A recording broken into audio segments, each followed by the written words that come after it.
All right, I got an extra container. We got a dilemma. I'll explain it to you after we cross the border. This is the nicest no man's land that we've had, I think, in all of Africa. I know.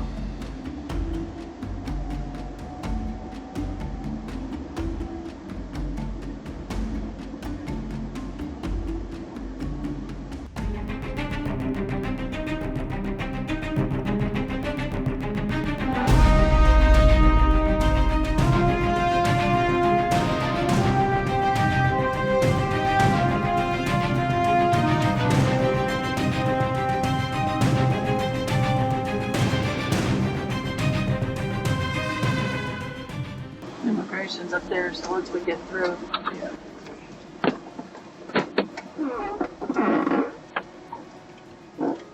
Immigration is going as ready.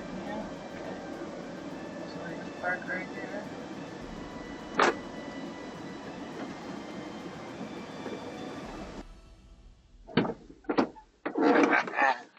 Easiest border yet. Yeah. There's a new driver in town. Yes, there is, and that's because we are in a new country. Welcome to the Congo. The Republic of Congo. Now, a couple factoids here. The capital is Brazzaville. And so sometimes it's called the Republic of Congo, and sometimes it's called Congo Brazzaville. And the reason there's so much technicality with that is because the DRC, the Democratic Republic of Congo, borders the Republic of Congo. So the DRC is a whole nother country, also called Zaire. But, didn't mean to confuse you, but there's two Congos and we're in the first one. And I told you we have a bit of dilemma, and so here it is. We have about, our normal fuel capacity is about 500 kilometers plus or minus of fuel. That's what we carry. Now, the problem is, up and down this stretch, a lot of the fuel stations, as we look at the iOverland reviews, don't have fuel. And so we've had comments as late as, a couple weeks ago, where there's no fuel, no fuel, no fuel. So the closest confirmation of fuel that we have, the closest date, is 700 kilometers away. Closer to 800 kilometers. Now, if you guys remember, back in Spain, I installed some extra storage for fuel. That gives us about another 200 kilometers. So again, it gets us pretty close, but doesn't really leave any room for air. God forbid that fuel station doesn't have fuel. Anyway, we've been carrying a couple extra fuel cans up top. We fueled those up, and then at the last station right before the border, I got scared. Snow's nerves broke through, and she just kept looking at these big yellow jugs we've been looking at all through West Africa, really, because you know, the roadside fuel little service stands where people have bottles of gasoline or fuel for sale are all too common, and these yellow containers are people carrying fuel from border to border, kind of smuggle it in because it's much cheaper than their own country. They're used for vegetable oil, and they're about 6 gallons, so they're big containers. Anyway, long story short, Snow's like, we need to get one of those. I'm like, we don't have a place to put it. Anyway, we got one. We've got an extra 6 gallons of fuel, so we should be good for probably about 1,000 kilometers with all the fuel we're carrying.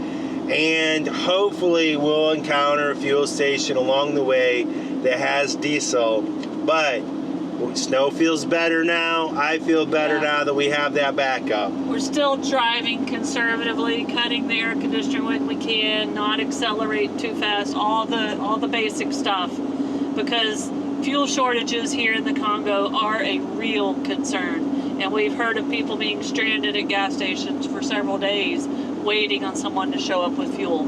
So, cross your fingers we have enough fuel to get to a station that has diesel where we can fill back up. And let me finish the last piece of the puzzle of the dilemma, which is the north side of Congo here is Ozwala National Park. And this park is world renowned for its forest elephants, lowland gorillas, gazelles, and other amazing wildlife, even chimps. The unfortunate thing is it's closed, but as we travel through here, there are some pull-offs and there's a road that's named Elephant Road. Elephant Road. And so we're gonna try to find some park-ups here and see if we can freestyle and find some wildlife. So that's what we have going on. Obviously that driving around, that searching for wildlife, all that stuff takes extra fuel. So now you guys have a full picture of the dilemma we have. But our number one goal is to find some wildlife. So let's go do that, guys, as we explore the jungles of Congo. All right, I think I've already shared with you, we're kind of in our sweet spot, which is the jungle. We love this environment. And really, since we left Cameroon and entered Congo, we kind of started noticing something about the villages that I wanted to share with you. Now, these villages are fairly humble, and a lot of them are, as we've seen throughout Africa, mud dwellings. Now, a lot of them are made from wattle and daub, and that is like where they use wood, thin strips of wood or branches, to make like a lattice work, and then they use mud to fill that. So basically the lattice work of wood holds together the mud, and that's how they make their walls. And we can see these walls in all forms of decay, whether they're brand new and they just have the wood up there, or where they are freshly done, and where some of the mud has eroded off the side of the dwellings. So it's pretty fascinating. But also in this area, there is a lot of obviously wood and timber. I mean, we are seeing so many big, beautiful, stunning trees. Me and Snow are just riding through here like, wow, look at these trees, absolutely stunning. Which means they also use the trees for lumber, and there is a lot of timber activity going on up here. It kind of in some ways breaks our heart, although we definitely understand it from a livelihood and an economical standpoint, but it is kind of habitat for the gorillas and all that. That being said, some of the houses in some of these villages are made from wood, and so we can see where some of the lumber is milled almost into like 1x6s or whatever, and we've even seen some kind of fancier designs with that. Now in Western Africa, we saw a lot of mud bricks. We're not seeing so much of that. We're seeing the other construction. We're also seeing a lot of sugarcane, bananas, cassava, and what else? Corn. We started and seeing corn, corn and a lot of corn. And so we're, I think as Snow told you, we're at about 2,000 foot elevation. So it's definitely a milder climate up here. You can sort of see the mist coming up out of the forest, and it's clearly just a richer agriculture environment. And so it's fascinating, but I just thought I would share that with you about some of these villages and dwellings that we're driving past. I definitely don't want to jinx us, but the roads have been really nice. However, we just came to an intersection and the Google wanted us to turn right. Well, there was only a dirt road to the right. Straight, there was only a dirt road. And so the paved road was to the left. So obviously we took the paved road rather than the jungle road. And as we researched this trek through here, we noticed that the Google road does not match kind of the satellite image. So as we go through this area, we really got to pay close attention to where we're turning off, where we're going, because the Google's not exactly accurate in all this stuff. So anyway, just another one of the challenges on our journey. As we're driving through here and we see all these fantastic trees everywhere, we started doing a little research. And what we have found out is we are actually in the Congo Rainforest. It's also called the Congo Basin. It is the second largest rainforest in the world, second only to the Amazon over in South America. Now, the Amazon is about double the size of this one, but they're both gigantic. Now, we've been passing some of these logging trucks, so we asked about the type of trees here and what they might be cutting down for timber sales. And they have some very sought after trees here. They have the mahogany tree, and they have the ebony tree, and then they also have the African walnut tree. All of those are used for exotic things around the world, and you might know most of it for furniture. But the African walnut actually does have a nut on it. It looks nothing like, tastes nothing like our walnut that we have back in the United States. It's more of the size of a marble and has a bit of a bitter taste, but we think we've seen it for sale roadside. So that got us curious, and we asked about other kinds of nuts that you could find here in the Congo Basin. And some really cool stuff popped up. The main thing is there's a tree here called the cola tree, and it produces the cola nut. And the cola nut was used, it has a lot of caffeine in it, and it was used in the original Coca-Cola recipe. It's where the caffeine came from and some of the taste, and it's used, well, it was used in a lot of cola drinks around the world for the flavoring. Most of them believe now that's artificially made, but that took us to another side of Coca-Cola. Back in the late 1800s, a pharmacist created that in Atlanta. If you're from the States, you know Atlanta is the home of Coca-Cola. But it was made with the coca part with cocaine leaves from the coca tree. So coca leaves, which actually have cocaine in it. So from the late 1800s to 1903, there was literally cocaine in Coca-Cola, and also the cola nuts. Now, the Coca-Cola recipe is guarded tightly, so we don't know when they quit using actual cola nuts from here in Africa and went to a synthetic product, but that was really cool to us, that this is kind of like the home of Coca-Cola. Coco? Thank you, merci. Have a good day. Now it's getting closer to lunchtime, and we're all ready for a little bit of a break. So we're looking for a lunch spot. And here in the past few minutes, the roads have turned into a giant mess. So our lunch break is going to be even more appreciated. We have our fingers crossed that the bad roads are temporary and that the good roads will come back soon. Now we found a little dirt road that opened up to a clearing. It was marked on iOverlander as a campsite, so we decided to pull in for lunch. Everyone had a nice break and the cats enjoyed their open door time. But it's time to get back on the road. About an hour after lunch, we were coming up on an intersection and we spotted some other overlanders on the side of the road. It turns out we know them through our travel Facebook and WhatsApp groups. So of course we stop, and it looks like they are having some pretty big tire problems. All right, guys, I got to tell you this little story. What is your name again, Susie? Susie and Kim. Susie and Tim? And Kim. Hey, Tim, how you doing? So this is a crazy story. You guys got to hear it out. So we were about a week ahead of these guys going through Nigeria and going across Banyo. And they were messaging us and we were messaging them. And Snow told them, do not go through Banyo. And they were just the same like us. They said, ECOC's bad. We don't want to go there.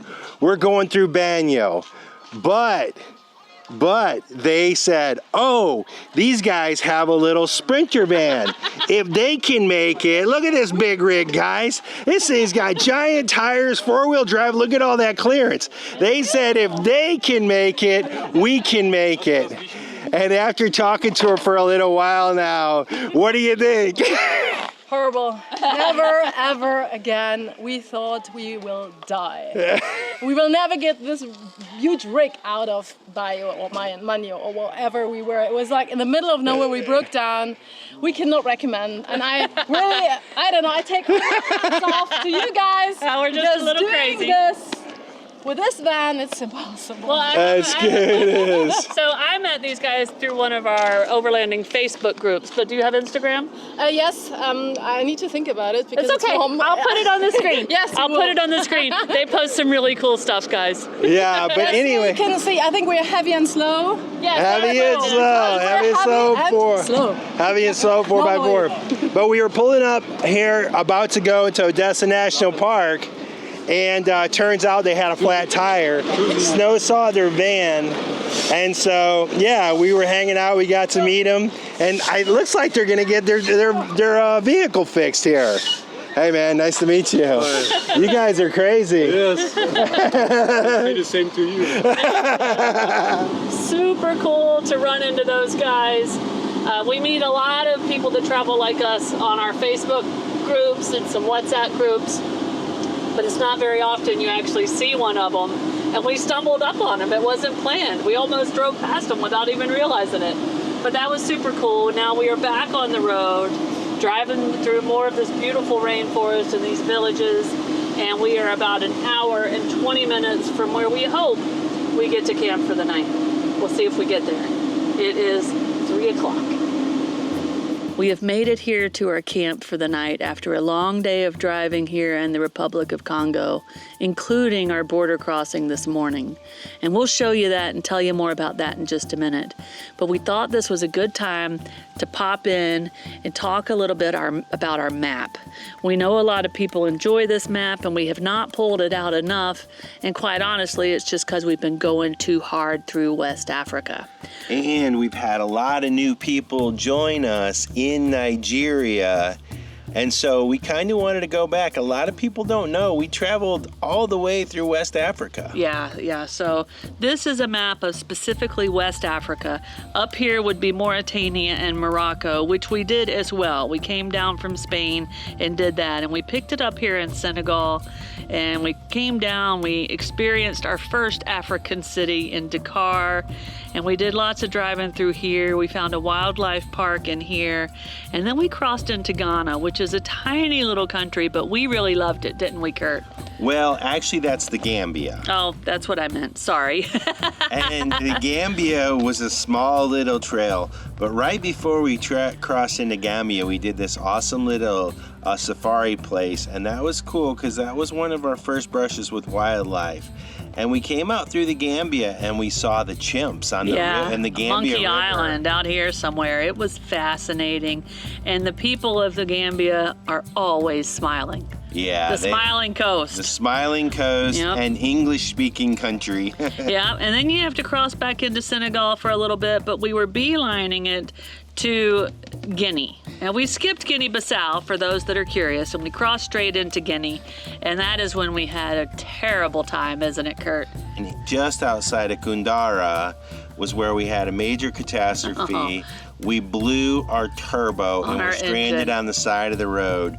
We spent a week there, a little over a week there, trying to get it repaired. And we had to limp the van. Yeah, this was one of our most trying times of our whole journey, guys. But the people of Guinea were kind and helpful, and it made it bearable. We were in Conakry for, I guess, maybe 3 weeks, dealing with parts and mechanics. So this, if you're new to the channel, this is an interesting time through here to see how we coped with all of that. Well, we really had to limp the van through there, Yeah. and it was kind of stressful and dramatic. Yeah, and then we moved on and crossed into Sierra Leone. Yeah, and we're doing pretty good there. We were really enjoying Sierra Leone, and all of a sudden, catastrophe struck, and we started hearing our turbo make some more noise. And so we ended up trying to get to Liberia, down here to Monrovia, to get the van fixed. And so, as turned out to be a lot of the trend, unfortunately, in West Africa, we felt like we were always trying to get to the next to mechanic. the next mechanic. We are mechanic experts through this West Africa trek, and not because we chose to be. But we did find someone that got us running in Monrovia. Unfortunately, it wasn't the permanent fix, but it did get us moving. We spent some nice time on the beach down here. It was beautiful, wasn't it, Kurt?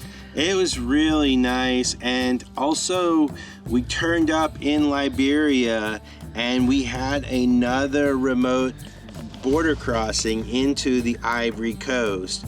And well, to be honest with you, we got dark caught there on some remote roads, and so that turned out to be a little bit dramatic.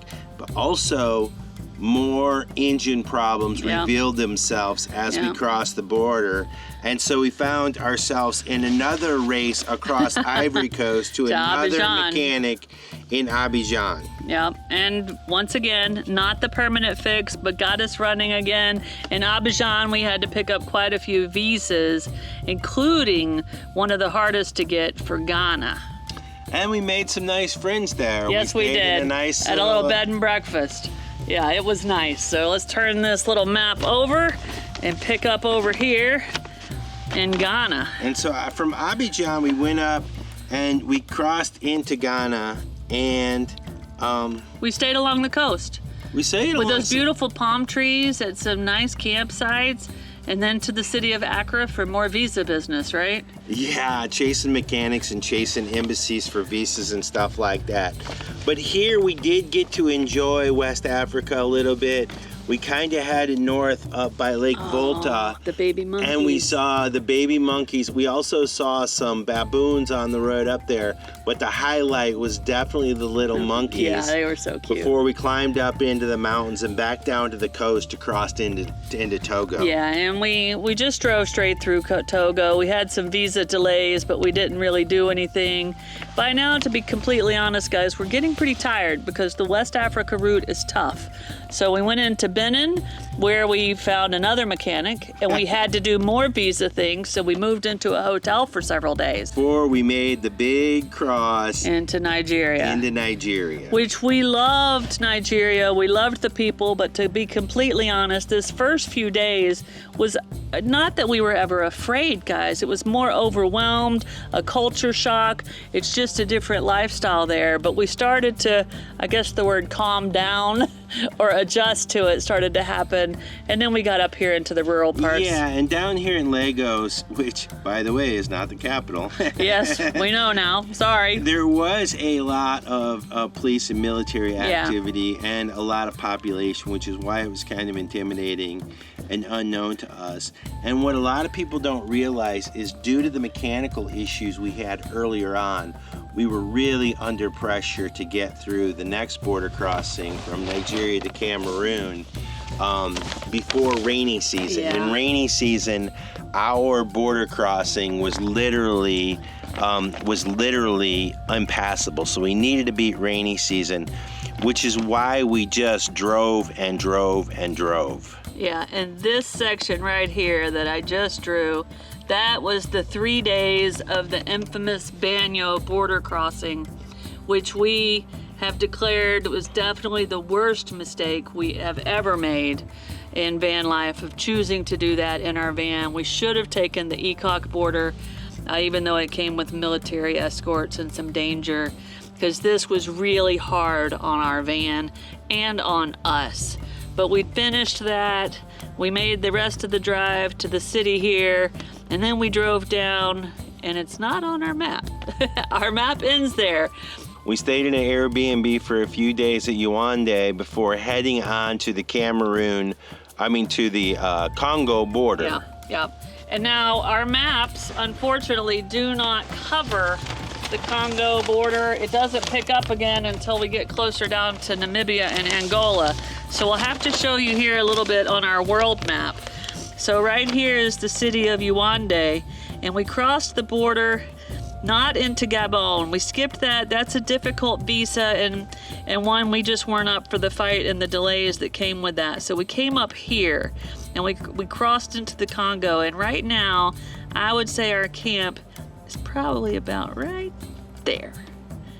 The plan, go on down through the Congo, and then we must cross the infamous Democratic Republic of Congo, which, if you don't know what that is, it is referred to quite often as the DRC. We believe it may be one of the most dangerous regions we have to drive through. Where we'll be there for maybe a day or two driving through that before we ultimately get to the border of Angola. Yeah, the plan, guys, is to cross the DRC as quickly as possible, as safely as possible. Of course, we'll take you with us when we get there, but for now, we're in the Congo. And now let's cut back and let me show you our campsite.